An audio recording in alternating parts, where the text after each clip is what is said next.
Well, hey fans, welcome back to another movie review, and today we're talking about Despicable Me 4. So Despicable Me 4 is an animated comedy film directed by Chris Renaud, starring Steve Carell, Will Ferrell, Kristen Wiig, Joey King, Miranda Cosgrove, Stephen Colbert, Sofía Vergara, and many other names. It is the sixth film in the Despicable Me franchise. So this story follows Gru and his family as they go into hiding to escape the wrath of one of Gru's old high school rivals. And the film, it's definitely a Despicable Me movie. It is definitely a movie for kids.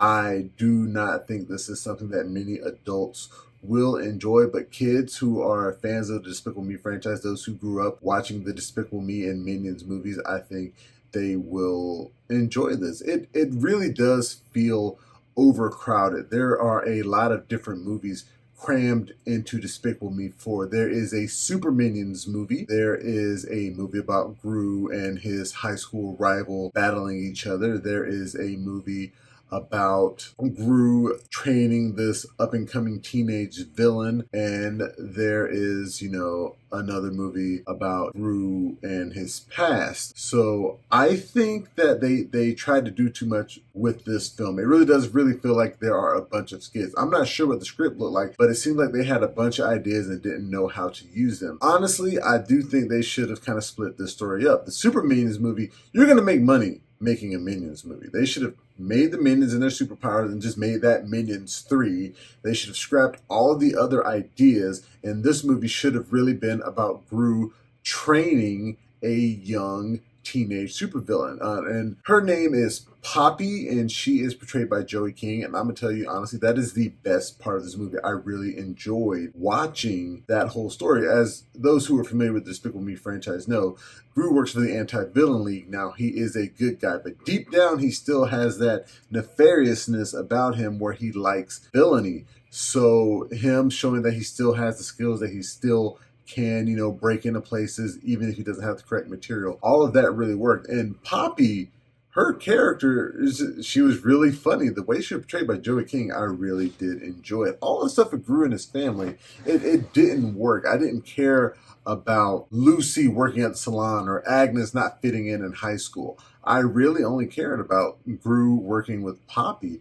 And if you watch this movie, you can see towards the end, it does seem like this will be the final Despicable Me movie. Despicable Me 4, it kind of walks off into the sunset. They don't set it up to make you believe that they're going to make a Despicable Me 5. They may make many more Minions movies because the Minions make money. There's no need for them to stop that. But I do think Despicable Me is over as a series of movies, and they're going to move on to the next thing. And I think moving forward, it should be Despicable Poppy, because like I said, really did enjoy that character.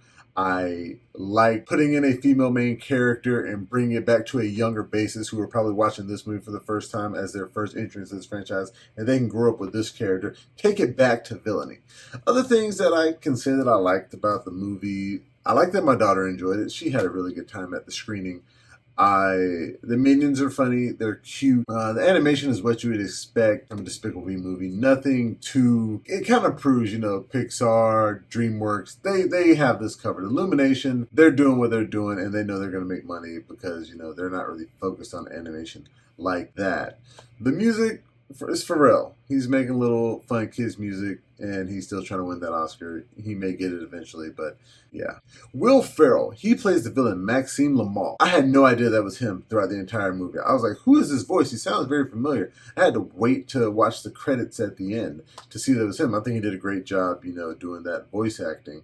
Everybody else is fine, besides Joey King. She's great as Poppy. I'm not going to give her enough praise in this movie. But yeah, so if you have young kids, if you're free this summer, you want to get them out of the house, go ahead, take them to watch Despicable Me 4. You're probably not going to have the best time, but I will say this. For those adults who have seen the previous Despicable Me movies, the very last 2 minutes I also enjoyed. The way they kind of wrap this franchise up, and you can point out things like, oh, there's that person and that person. I like that. Tickled my heart just a little bit, seeing all the characters who've appeared in the franchise so far make a brief return. So in terms of a score, I'm going to give Despicable Me 4 a solid 5 out of 10. Like I said, good for kids, not great for adults. The Poppy storyline was fantastic. I hope they continue her with her own spinoff. And yeah, Minions. And I actually almost forgot. So Gru Jr., the baby. This was definitely like their way of trying to be like, hey, you guys like The Incredibles? Here's our version of Jack Jack.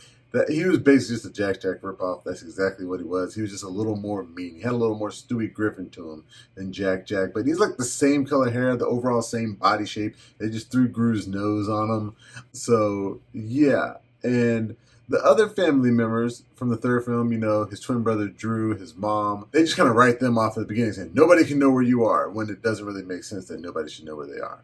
But yeah, almost forgot about those characters. I'd like to thank you guys for joining me again for another movie review. Remember, you can watch the full review on YouTube and the website, flipfrogllc.com/flicksfrog. Remember, you can find us on Facebook, Instagram, Twitter, and Reddit. And please, pretty please, make sure that you like, share, and subscribe. And until next time, I'll be seeing you.